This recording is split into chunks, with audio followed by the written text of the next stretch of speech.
What is up, YouTube, and welcome back to another Dysit video. If you enjoy this video or any of my content, be sure to hit that sub button, ring the bell for notifications, and share this video with a friend. Without further ado, let's get right into the video. So recently, Aiden's been talking about how Warzone is the least skillful BR, and how it's the least skillful BR out of all three of the major battle royales right now: Apex Legends, Fortnite, and of course Warzone 2. And honestly, the people that are disagreeing, I don't see where they're coming from. Fortnite has a massive skill gap with building, and Apex Legends has a massive skill gap with all of the abilities, movement, and basically recoil control and everything else in that game. And Warzone's skill gap is basically who can sit in a building the longest and who has the most patience, which is probably the most boring skill gap, and honestly shouldn't even really be considered a skill gap out of all of the BRs. And it's just sad to me because we used to have a skill gap, and that skill gap was movement. Yes, every Call of Duty has somewhat of a skill gap, but not as large as it should be. Like, honestly, I don't think a worse player than me or a worse player than a professional should ever win a gunfight against someone that is a pro. That should never happen. And in Warzone 2,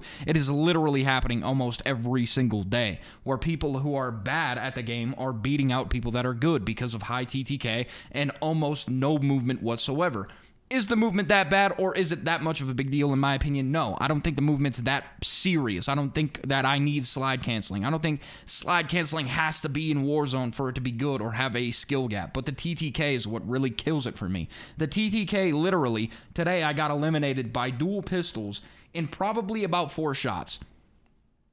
I don't know a world where a gun like that in a video game should do 4 shots, especially a battle royale. Battle royales are not meant to be tactical. They're not meant to be these Rambo realistic shooters.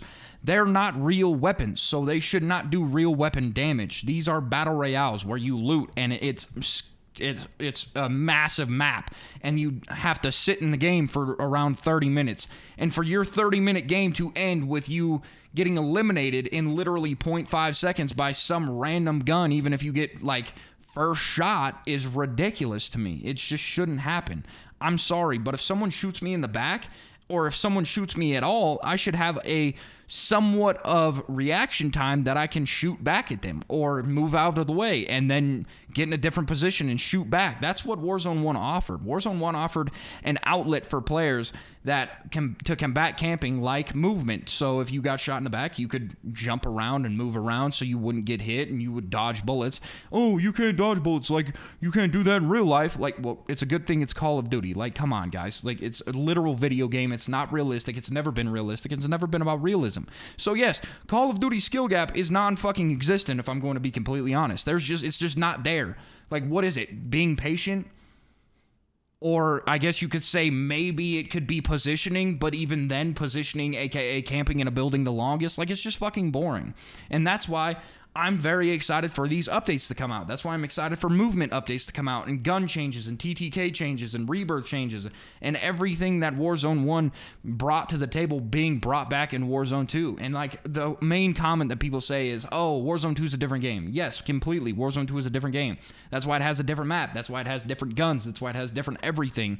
But you can't get rid of the base mechanics of something just because it's number 2. Like, if that was the case, Star Wars 2 and all of these number 2s wouldn't have the things that the first one had. It's called a sequel to a game, not a prequel, not a new series, not anything. If it was called something completely different than Warzone 1, I would have completely understood where they're coming from. But it is literally called Warzone 2 for a reason. So if I'm being completely honest, there's not a fucking skill gap in this game, and that's the bottom line.